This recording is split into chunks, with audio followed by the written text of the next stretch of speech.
เขาไม่มีความเปิดเนี่ยค่ะท่านผู้ชมคะตอนนี้เราก็เห็นรถเก๋งนะคะรถเตี้ยนะคะกล้าลุยเข้ามาแล้วนะคะที่ถนนมิตรคอนโดแล้วก็มีรถแท็กซี่วิ่งแล้วนะคะ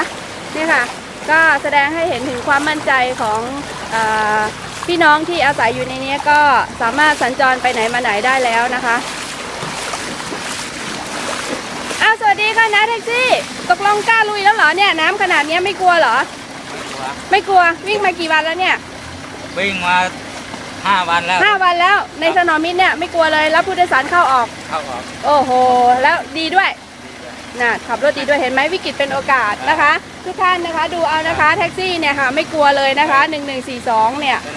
นะคะก็เนี่ยมาสำรวจน้ำเพราะเห็นว่าตอนนี้ปริมาณน้ำมันลดแล้วเนี่ยก็ลดลงเยอะแล้วครับเนี่ยอยากจะฝากบอกคนที่ทำมาหากินในนี้มั้งไหมว่าตอนนี้คือออกมาวิ่งได้แล้วก็วิ่งได้แล้วครับค่ะเพราะว่าผมก็วิ่งหลายวันแล้ว4-5 วันเราเลยถือโอกาสแบบว่าตั้งแต่รู้ว่าน้ำลดลงแล้วผมก็วิ่งแล้ววิ่งตั้งแต่กี่โมงถึงกี่โมงเนี่ยก็ออกประมาณ9 โมง 10 โมงนะครับ9 โมง 10 โมงก็เข้าก็ทุ่มๆก็ประมาณทุ่ม 2 ทุ่ม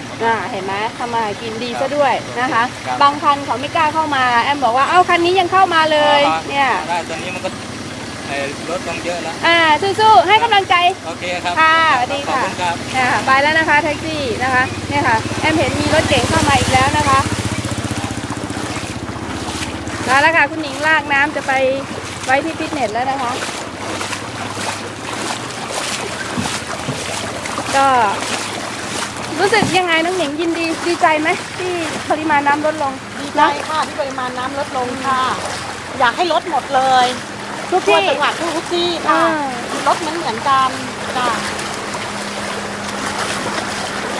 ไม่มีแบ่งเขตแบ่งถูกพี่เข้ามาแล้วค่ะเนี่ยค่ะรถเก๋งขนาดเล็กกล้าลุยเข้ามาแล้วนะคะเนี่ยค่ะไม่มีปัญหาค่ะตอนนี้นะคะที่คอนโดถนอมมิตร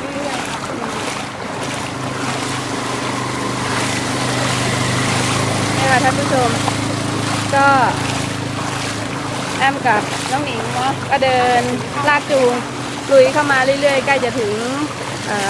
ร้านฟิตเนสแล้วนะคะก็มีแท็กซี่เข้ามาอีกคันหนึ่งแล้วนะคะเขียวเหลืองนะคะมาส่งผู้โดยสารนะคะ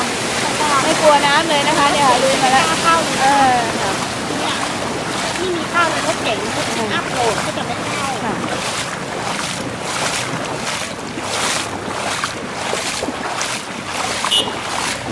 ตอนนี้เราก็เดินลุยน้ำมาไม่ถึงครึ่งหน้าแข้งนะน้องหญิงเนาะไม่ถึงครึ่งหน้าแข้งเนาะก็ลดลงไปเยอะค่ะดีประมาณ20 เซนได้ค่ะ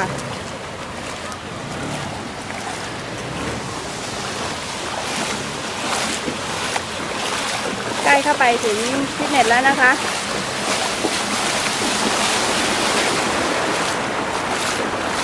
นี่ค่ะก็ร้านค้าที่อยู่ตรงข้ามถนนมิตรก็ไม่ได้ปิดให้บริการนะคะท่านผู้ชมยังเปิดให้บริการวันนี้ถ้าทางร้านลาบร้านส้มตำร้านที่อยู่ตรงข้ามฟิตเนสแอมจะเปิดให้บริการด้วยซ้ำมั้งเนี่ยค่ะเดี๋ยวสักพักเราจะเดินเข้าไปสัมภาษณ์หน่อย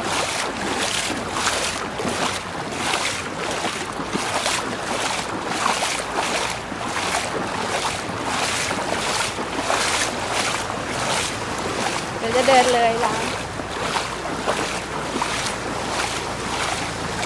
เนี่ยค่ะวันนี้เห็นตั้งโต๊ะแล้วค่ะร้านขายลาบขายส้มตำนะคะวันนี้เปิดให้บริการแล้วนะคะก็มองลงมาทุกวันนะคะไม่รู้วันไหนจะเปิดนะคะเนี่ยค่ะวันนี้เปิดให้บริการแล้ว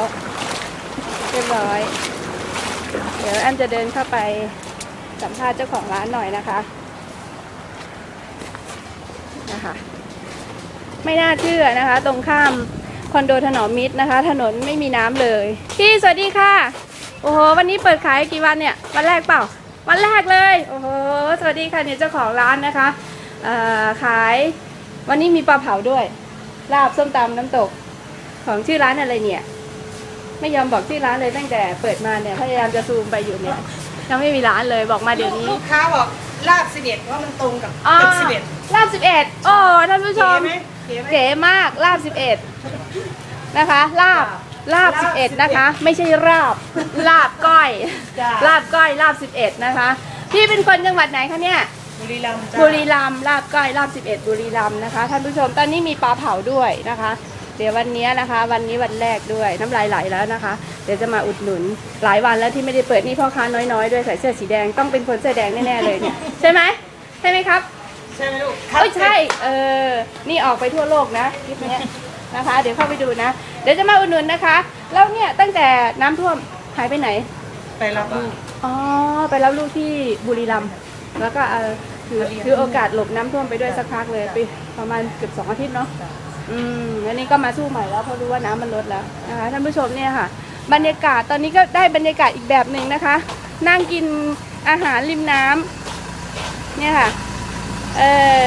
ด้านซ้ายเนี่ยเห็นน้ำเลยนะคะท่านผู้ชมร้านลาบบุรีรัมย์นะคะ มีปลาเผาด้วยส้มตำอร่อยนะคะ เปิดมานี่จะครบปียังหนึ่งปีแล้วค่ะท่านผู้ชมนะคะใครผ่านไปผ่านมาในถนนมิตรคอนโดนะคะ อยู่ตรงข้ามฟิตเนสแอมด้วยนะคะ มาอุดหนุนนะคะร้านนี้เปิดให้บริการแล้วค่ะสู้ๆค่ะ